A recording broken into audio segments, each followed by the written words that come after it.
कैसे हैं आप सब। मैं आशा करती हूँ आप सब स्वस्थ और सुरक्षित होंगे। दर्शकों, पूजनीय पंडित जी ने अपनी शिव महापुराण कथा में हमारे दुखों का कारण बताया है। कई बार हमारी ही ऐसी गलतियाँ होती हैं जिसके कारण हमें हमारे जीवन में दुख भोगना पड़ता है। सुख और दुख इंसान के जीवन में होता ही है। कभी सुख होता है तो कभी दुख होता है। पूजनीय पंडित जी ने बताया है कि हमारे ही ऐसे काम होते हैं जिसके कारण हमें दुख होता है। हमारे घर में हमारी कड़ी मेहनत के बावजूद भी धन की प्राप्ति नहीं होती है। माँ लक्ष्मी हमारे घर में टिकती नहीं है। हम कई बार ऐसी गलतियां कर देते हैं, जैसे हमारे घर के मुख्य द्वार पर हमारे मुख्य द्वार पर ही चप्पल छोड़ देते हैं। भविष्य पुराण में लिखा है कि माँ लक्ष्मी पूरे दिन भर में 7 बार हमारे द्वार पर आती हैं, लेकिन यदि हमारे द्वार पर चप्पल जूते होते हैं तो वापस लौटकर वह चली जाती हैं।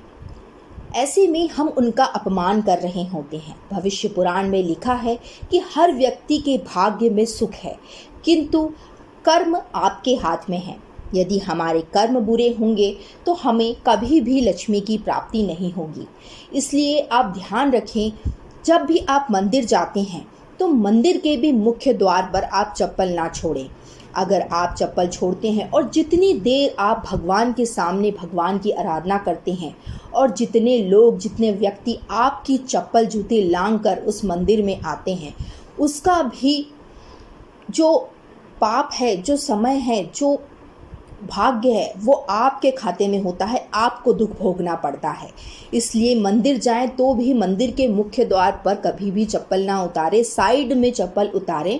और घर के मुख्य द्वार पर भी कभी भी मुख्य द्वार पर चप्पल ऐसे ही ना फेंकें, ऐसे ही ना रखें, क्योंकि दिन भर में 7 बार माँ लक्ष्मी आपके द्वार पर आती हैं।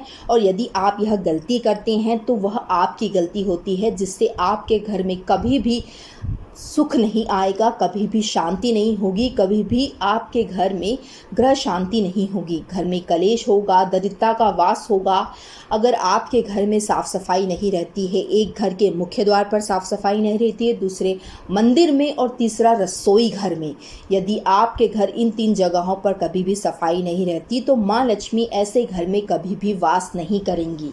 इसलिए आप अपने घर में सफाई का विशेषकर ध्यान रखें और ख़ास तौर पर मुख्य द्वार पर